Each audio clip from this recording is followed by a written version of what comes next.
Let's talk about the weather because what an interesting day.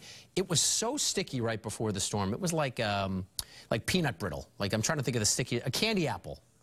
What's the stickiest thing there is? Taffy? Taffy. Like taffy, something chewy like that, Eric? Eric will know. Then it all changed. Peanut Are brittle. we hungry? Yeah, peanut brittle sticky. It's like I don't know what I'm going to go with this analogy now. Candy apple? I think Candy a peanut brittle is like, hard and crunchy. And yeah. I go with candy apple. All right. Candy apple could work, yeah, sure. And we've had plenty of it. Whatever it is, whatever your flavor, whatever the food group you would match with the weather, we've had enough of it over the last week. We're going to have an epic summer weekend. The dry air taking control, sunny and warm. Great night sky viewing conditions over these next few evenings. The heat will return early next week, but not as oppressive as what we've just dealt with.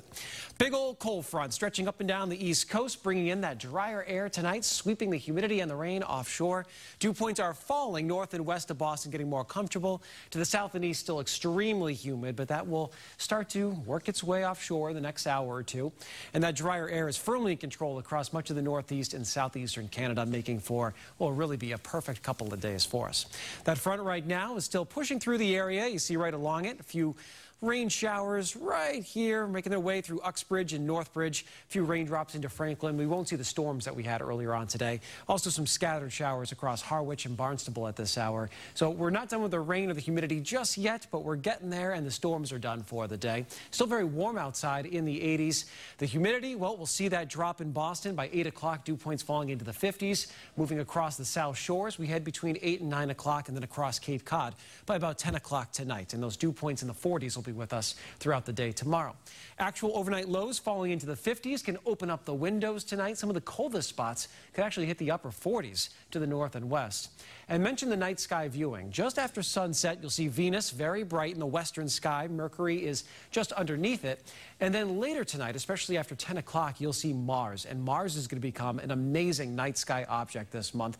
Always an interesting planet, but it'll be brighter than Jupiter starting this weekend. It will stay brighter than Jupiter until early September. Its max brightness is at the end of July. But if you're up tonight, you'll certainly notice it has that dusky kind of red-orange hue to it.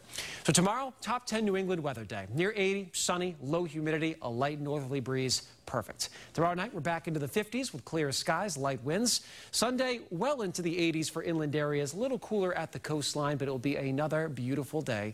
Tomorrow is about 76 to 81 for high temps across the area. If you're heading to the beach, compared to last week, it's going to be on the cool side, but still sunny and 75. Not too much to complain about there. And for the Revs playing the Sounders at Gillette tomorrow night, about 77 as the match begins. Dry and comfortable. Warm on Sunday, but again with that very low humidity, it's still going to be in that comfortable range. It's not going to feel like an overwhelmingly hot day.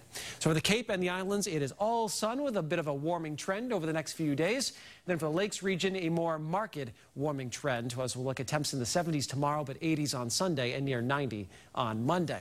We're also watching the tropics right now. There is a new tropical depression which is off the Carolina coast. This is expected to become Tropical Storm Chris tomorrow and then a hurricane. It's going to meander for a few days, then head off to our east. Its closest pass looks to be around Wednesday next week. Right now, it looks to stay offshore. We'll keep tabs on it. It will be a wave maker for us in New England. That will probably be the biggest impact for us.